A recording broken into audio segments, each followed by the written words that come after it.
వైశాఖ పురాణము 10వ అధ్యాయము. నారాయణం నమస్కృత్య నరం చైవ నరోత్తమం దేవీం సరస్వతీం వ్యాసం తతో జయ ముదీరయేత్. దక్షయజ్ఞ నాశనము. శృతకీర్తి మహారాజుకు శృతదేవుడు ఇంకా ఇలా చెప్తున్నాడు.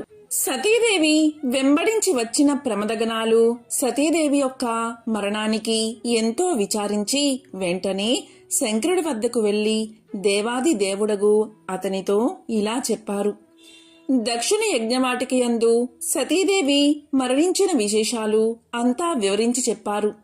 శంకరుడు సతీదేవి మరణ విషయాన్ని ప్రమద గణాల వల్ల విని ప్రణయకాలమందలి రుద్రుని వలె మండిపడుతూ వెంటనే లేచి తన శిరమునగల జటాలలో ఒకదాన్ని పెరికి నేలమీద కొట్టాడు. ఆ జడ నుండి మహాకాయుడు, మహాబలుడు, 1000 చేతులు కలవాడు, ప్రణయకాలమందలి యమధర్మరాజుతో సమానమైన కాంతి కలవాడు అయిన వీరభద్రుడు పుట్టి చేతులు జోడించి సమమూర్తికి నమస్కారం చేసి ఇలా పలికాడు.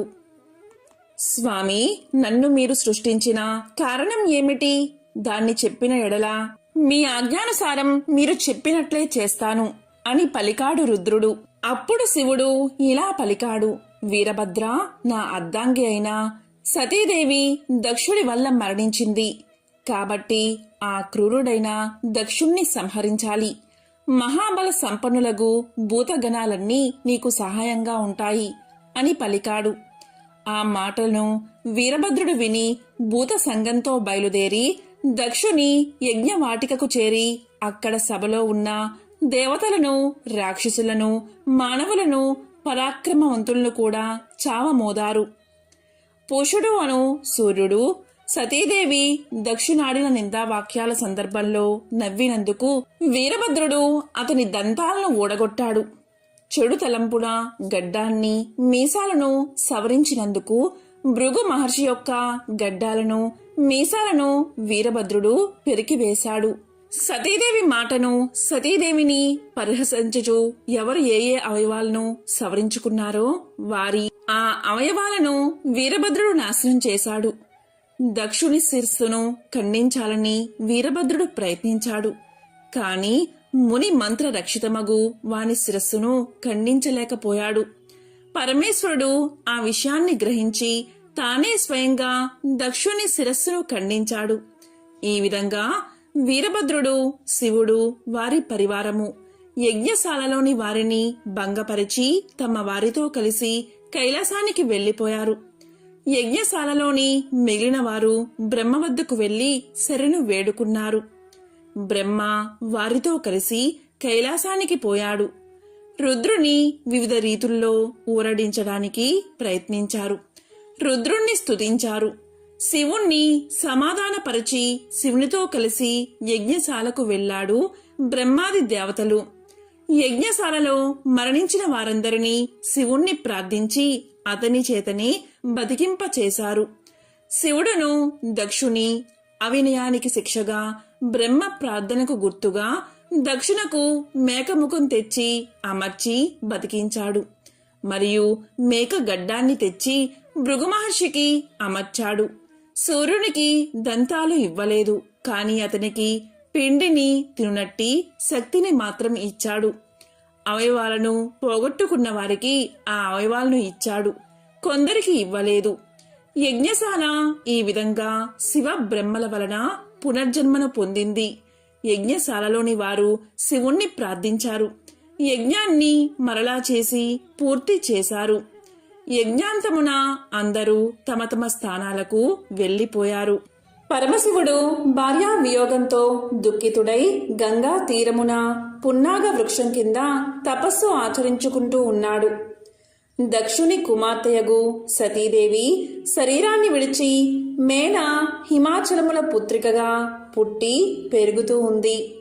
ఈ సమయంలో తారకుడు అనే రాక్షసుడు తీవ్ర తపస్సును ఆచరించి బ్రహ్మను మెప్పించాడు. శివుని పుత్రుని వల్ల తప్ప మరెవరి వలన మరణం లేకుండా ఉండేటట్లు వరాన్ని పొందాడు. పరమేశ్వరుడికి భార్యయే లేదు, పుత్రుడు ఎలా కలుగుతాడు? కాబట్టి నేను అవధ్యుడును, నన్ను చంపువారు లేరు అని తారకుడు అనుకున్నాడు.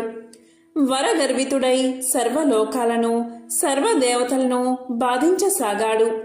దేవతలను తన గృహాన్ని ఊడ్చడానికి దేవతా స్త్రీలను దాసీలుగా నియమించాడు.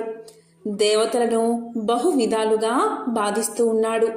దేవతలు వాడి వల్ల కలిగే బాధలు భరించలేక బ్రహ్మ వద్దకు పోయి తమను రక్షించమని బహు విధాలుగా ప్రార్థించారు. బ్రహ్మ కూడా వారి మాటలు విని ఇలా పలికాడు: దేవతలారా, నేను తారకుడికి రుద్రపుత్రుని విడిచి ఎవరూ నిన్ను గెలువజాలరని వరమిచ్చిన మాట నిజమే. రుద్ర పత్నియగు సతీదేవి దక్షుని యజ్ఞశాలలో శరీరాన్ని విడిచింది. ఆమె ఇప్పుడు హిమవంతుని కుమార్తె పార్వతి అను పేరుతో పెరుగుతుంది. రుద్రుడును హిమాలయ ప్రాంతంలో తపస్సు చేసుకుంటున్నాడు. కాబట్టి మీరు పరమేశ్వరుడు పార్వతితో కలిసే విధానాన్ని ఆలోచించండి. దానికి తగిన ఉపాయాన్ని సూచించాడు. వారు కూడా బ్రహ్మ ఆనతి ప్రకారం అక్కడి నుంచి వెళ్ళిపోయారు. అప్పుడు దేవతలందరూ ఇంద్రుని ఇంట సమావేశమయ్యారు. బృహస్పతితో ఆలోచించిన ఇంద్రుడు నారదుణ్ణి మన్మధుణ్ణి స్మరించాడు. ఇంద్రుడు స్మరించినంతనే నారదుడు మన్మధుడు ఇంద్రుని వద్దకు వచ్చారు.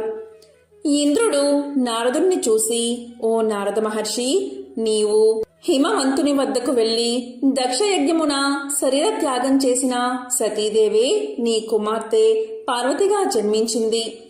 భార్యా వియుక్తుడగు శివుడు నీ హిమాలయ శృంగమునందే తపస్సు చేసుకుంటున్నాడు.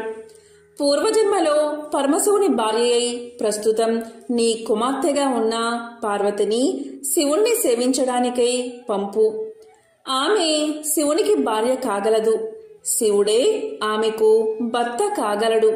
కాబట్టి నీవు నీ కుమార్తెను పూర్వజన్మయందలి భర్తయగు శివునికి భార్య చెయ్యమని బోధించమని చెప్పి నారదుణ్ణి హిమవంతుని దగ్గరకు పంపాడు ఇంద్రుడు.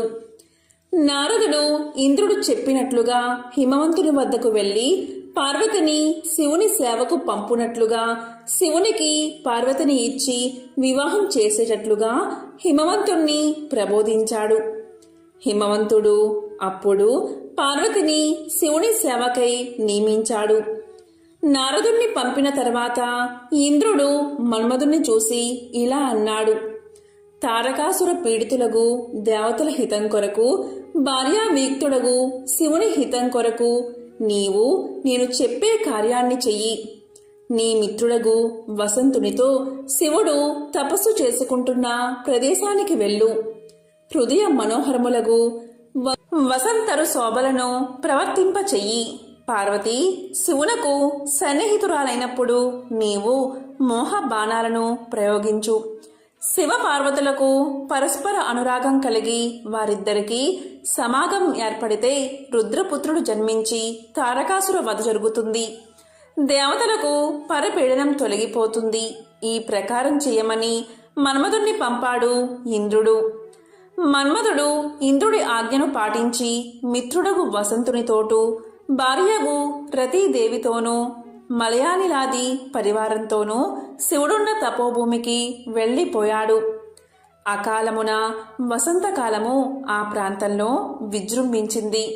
ఆ ప్రాంతమంతా బహువిధ పుష్పాలతోనూ ఎంతో మనోహరంగా ఉంది. ఆ సమయంలో తనకు పూజా పుష్పాలు మున్నగు వాటిని సమర్పింపవచ్చిన పార్వతితో శివుడు మాట్లాడుతూ ఉన్నాడు.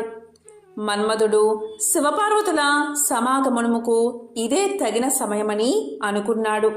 శివుడి వెనుక భాగాన చెట్టుచాటున నిల్చుని ఒక బాణాన్ని ప్రయోగించాడు.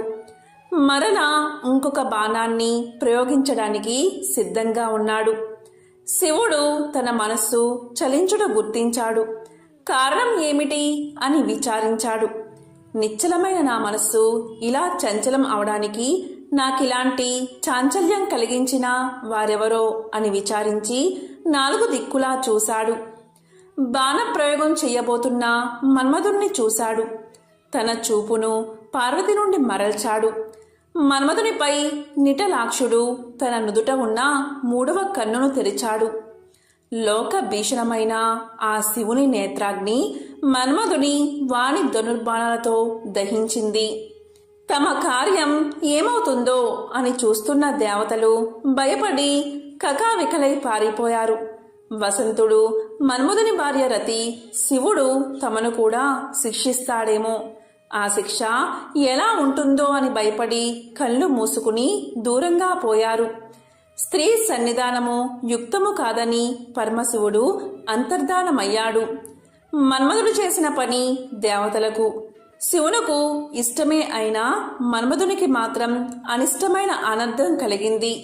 ఒకవేళ శివునకు దేవతలకు అనిష్టమైన పనిని చేస్తే ఇంక ఎంతటి ఆపద మన్మధునికి కలుగుతుందో ఎవరు చెప్పగలరు? కాబట్టి శృతకీర్తి మహారాజా, ఇక్ష్వాకు వంశం వాడైన హేమాంగదుడు సత్పురుషులకు అనిష్టుడే అవుతాడు. సజ్జలను గౌరవించక పరమాత్మకు అహితమును వైకల్యం కలవారిని అప్రసిద్ధులను ఆదరించి గౌరవించడం చేతనే అతనికి సునకాది హీన జన్మలు కలిగాయి. కాబట్టి సాధుసేవే ముఖ్య కర్తవ్యం. అనాథల ఎడ దయ, జాలి మితిమీరరాదు. ఈ విషయం గమనించాలి అని శృతదేవుడు శృతకీర్తి మహారాజుకు వివరించాడు. పరమ పుణ్యప్రదమైన ఈ కథను రాత్రి కాని పగలు కాని ఎవరు విన్నా జన్మ, మృత్యువు, ముసలితనము మున్నగు భయాల నుండి విడవబడతారు. అంటే వారికి జన్మాదుల వల్ల భయం ఉండదు అని శృతదేవుడు శృతకీర్తికి వివరించాడు. వైశాఖ పురాణము 10వ అధ్యాయము సంపూర్ణం.